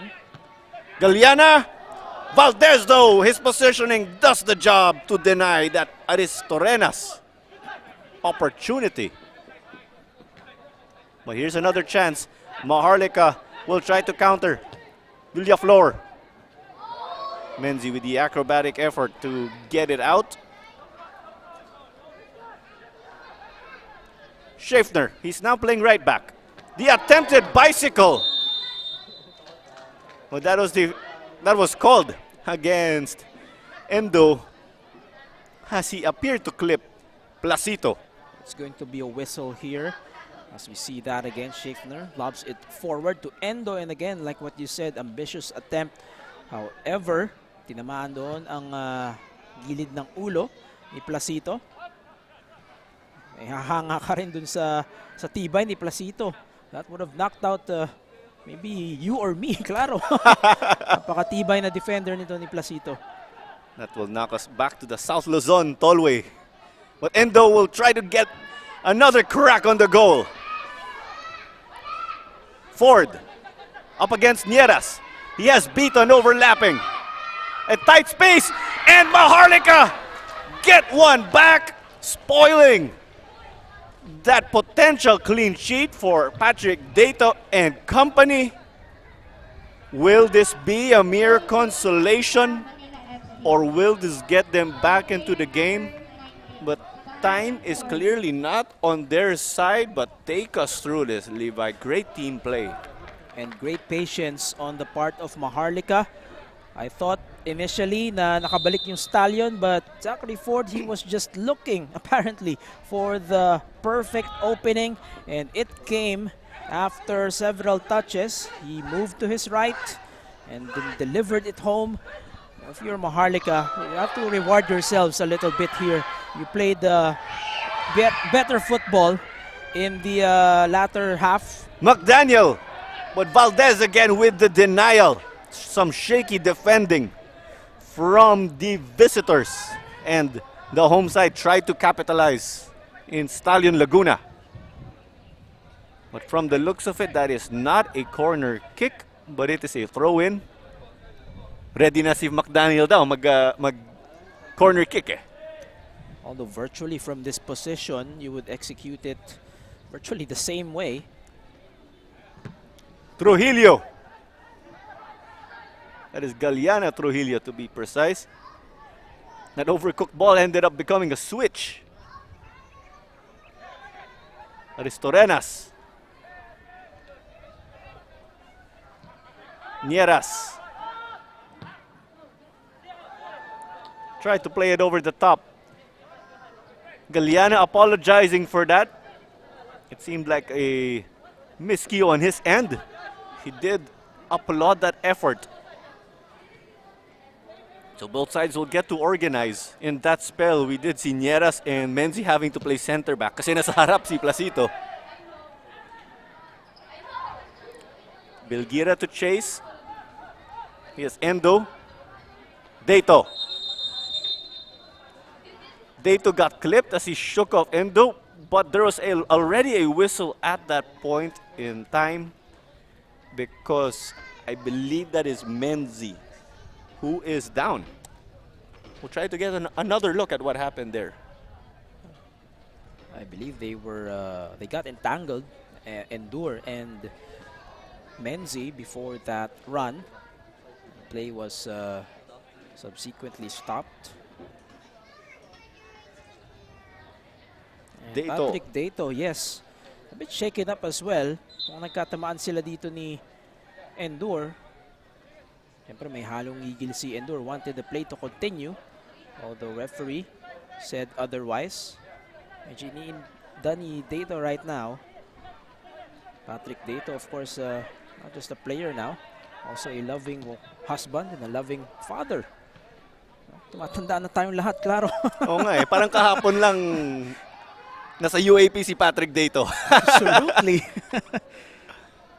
Of course, also in attendance here, our very good friend, Tasha Alquiros. And back to the action. Ibanez. It was poked away though by Maharlika. So it looks like they'll just try to sit back here and try to pounce on the counter. Kaibigan natin si Glenn Lopez nanonood rin. Shoutout po sa inyo, sir. Si Pomzil said, Go Stallion watching from SA. Saan kaya yung SA? Madaming SA eh. Oo nga eh. Could be San Antonio perhaps. Yan nga pumasok sa, sa utak ko eh. But it's good to see that as we see another imminent corner here for Finn. Dami tayong live viewers from the United States, and it's early morning there. If you're from the East Coast, of course. Yes. So McDaniel has been busy on the wings for Stallion, and in corners, he is their designated taker. Sent in, Schaffner sent that out. Nieras. Endo was in his way though. Gets it. Endo trying to use his speed. Placito got back though, but there is space. Dato gets this and tries to give the quick counter. You love his distribution. His volleys have been accurate. Bonanken. As a keeper, you're trying to get involved, of course, with the offense. Ristorenas. Bonanken. Connecting. Aristorenas flicked it to Trujillo. Working his way in. McDaniel released it, but there is a body in the way of that ball. Nieras not on the same page as Placito. They'll have to beat the storming Endo. No call there though. Looks like that was a brush, but with Endo's speed, your trajectory could just easily change. Nararamdaman mo dito yung pagod na rin ng Maharlika. They're trying to sell the foul call, pero hindi naman siyempre kumahagat yung ating referee dito, John Pineda. And again, if you're Maharlika, you took one back, try to build from that, although it's a case of too little, too late already. Well, this is the kind of performance that was expected from you to open the second half. They were kind of tentative and flat at the start of the latter half of this match. Conceded twice. So there's the impending victory for Stallion unless Maharlika pull off a miracle here. But what's next, Levi, for these two teams? Well, of course, you have to keep on playing your matches. And McDaniel gets this. Naging 2-on-3. That's why he held up play. Balot plays McDaniel through.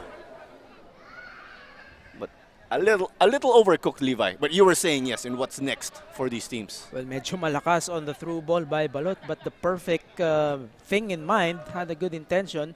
Well, for Maharlika, they play right again on Saturday. Doon naman sa kanilang home field, Kinley Hill Stadium. For Stallion, perhaps a bit of a break, pero tuloy-tuloy, they will fly to Cebu and try to spoil the party for the Gentle Giants.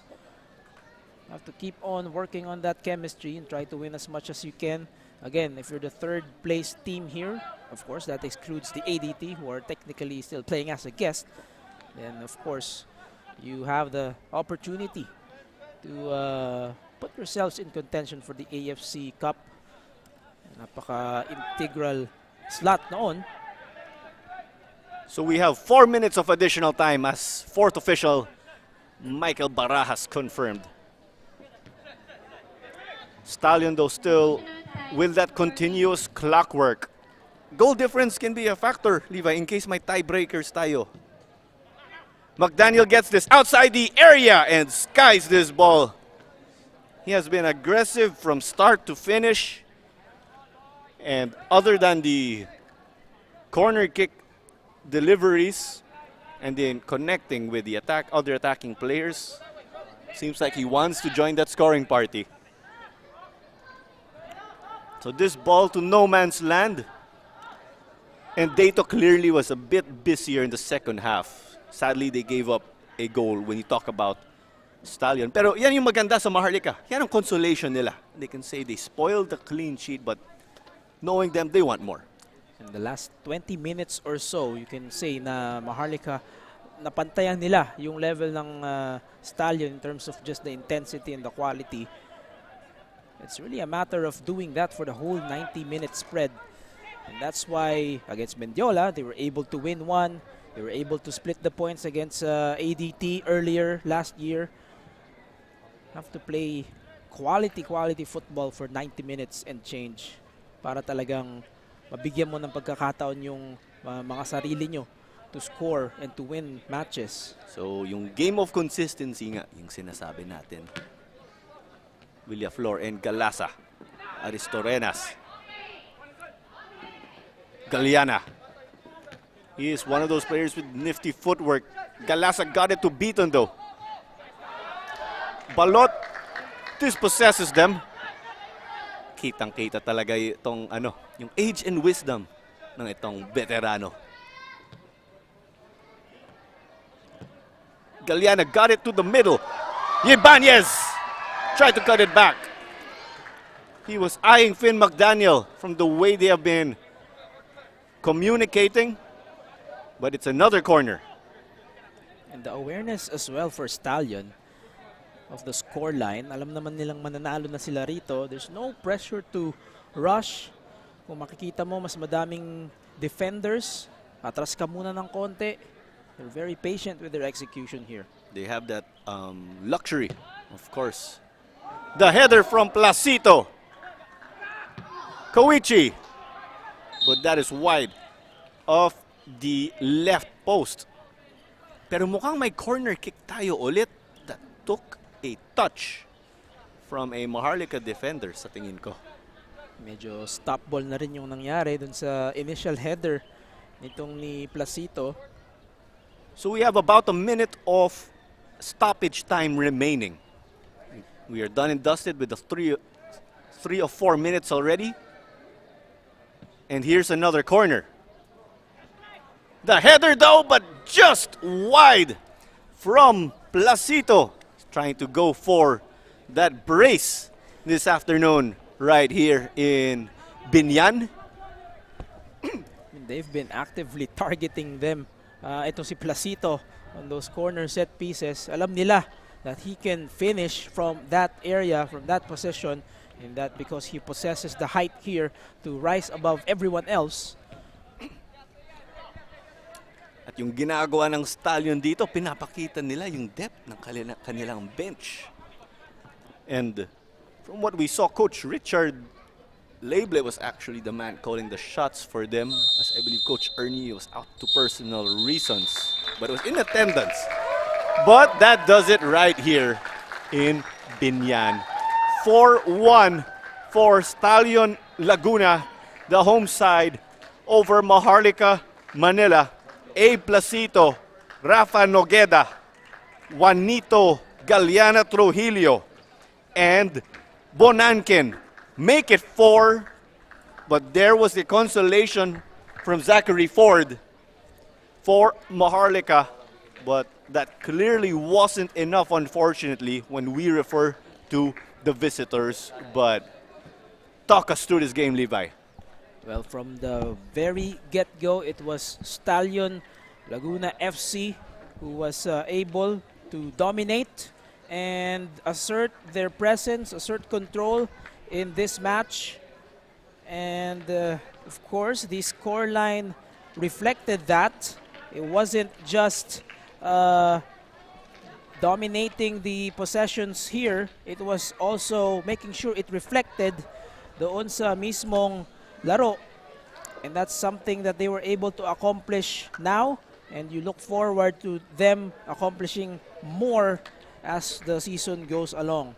The 4-1 win for the home side. But I could see Patrick Dato just shaking his head. Clearly, sayang yung clean sheet when we refer to the defense, but Stallion moved back to 4th position.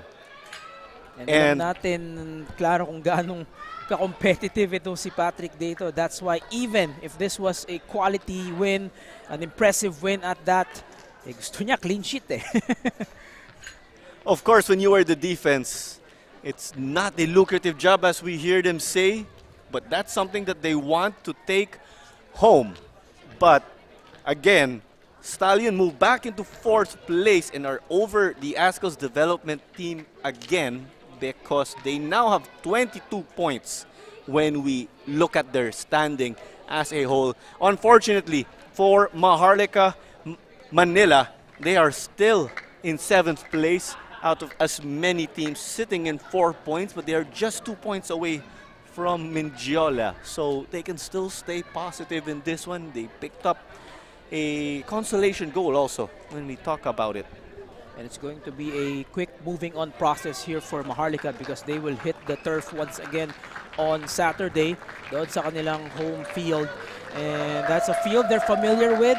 They played there against Cebu. They're able to score the opening goal. Humabol lang yung Cebu with 2 extra conversions. But it is a field that, again, they feel more confident playing in. And if you're Maharlika, rather, again, it's just next match mentality for you. You have to forget this result, but take away the positives from this match. When we refer to Maharlika, sabi nga ni Coach Roxy Dorlas, they want to take advantage of that. They are playing in the McKinley Hill Stadium because dun sila nagtitraining. Also, kita natin, nagka 1-0 na nga yung Maharlika in their first or the inaugural PFL game there contra Cebu. But sadly, yung momentum na yon or the consolations of sorts, they were not able to carry on dito sa itong laro. And if you're Maharlika, if you look at the brief history of this club, their participation in the PFL, Stallion was one team they beat back during the bubble season. Of course, a condensed season at that. So nakikita natin that obviously there is quality dito sa koponan na ito. It's just that, again, they have to project that for the full 90 minutes. They have to be consistent. Every possession counts, every sequence, every opportunity. They had some interesting, encouraging stretches dito sa match na ito, as has been the case throughout some of their, sabihin na natin, competitive losses. But again, you have to play the match the entire way for you to be able to get some sort of opening or silver lining to take that game. Consistency is the name of the game, as we say again. Players getting stretched out because it sure was a difficult match for them with the heat, but with the sun continuing to set, temperatures already continuing to lower down a bit in this one. And of course, we'll just take a look at these match statistics, Claro. And of course, Stallion, again, they dominated the control of possession here. It translated into those 4 goals. And easily, they could have had more dun sa kanilang total tally. 23 shots against 8 for Maharlika, 8 on target. They also dominated itong department na ito, the corners, simply because they got that ball dun sa kanilang attacking third for most of the duration of this contest. Isang offside call lang because they were a bit aggressive dun sa kanilang attacking half. And also a physical encounter between these two teams, a total of 21 fouls combined. If you're Maharlika, well, you were able to get some good shots here. And ito, Claro, again, let's just go through the official match highlights from start to finish. It sure was an action-packed first half. Ramdam talaga yung intensity dito ng dalawang teams. And at the start of this contest, again, just to remind everyone, 4 minutes in, and they were able to convert on the first goal. Hindi na sila nagbaba ng kanilang intensity from that point forward, and talaga nagtuloy-tuloy sila. No doubt about that. Also, those respective battles getting very chippy. Players were getting into it. We also did see a great number of fouls committed in the process. Bolok Doctora also added that extra dimension to them with his wisdom. He had Galiana here. This goal, we confirmed, was awarded to him. In spite of us seeing Ibanez, I believe, also literally entering the net. But this was the offside call a little earlier ago. And of course, Galiana, I think that ball just trickled in sa kanang pangatlong goal. And then this was the icing on the cake. Perfect placement from Craig Bonanken, who possesses that height. He was barely contested doon sa pagkakataon na yon. And an assist, of course, courtesy of Trujillo. And Juanito Galeana Trujillo, now with 4 assists, thanks to that. He leads Stallion Laguna in that category. There was a point in time, lahat ng mga assists niya kay Finn McDaniel, but he got to find another teammate in Bonanken. As we mentioned, Galeana, a man who has experience in the 3rd tier of Mexico, him being a Mexican citizen himself. And ang magandang nakita natin for Stallion dun sa kanilang previous 2 matches is that they're starting to mix it up. They're more versatile doon sa harapan, and it's not just a Finn McDaniel show. And that does it right here once more. It is 4-1 for Stallion Laguna FC with goals from Placito, Nogueda, Galeana Trujillo, and Bonanken, last but not the least, with Zachary Ford giving Maharlika a consolation. Again, it is the Philippines Football League brought to you by Qatar Airways. Thank you very much for tuning in from our Facebook and YouTube pages alongside Levi Verora. This is Claro Manzano on call for this match, and thank you very much for tuning in behalf of Direct JF Bautista and the entire broadcast team. Stay safe, everybody, and we'll catch you next game.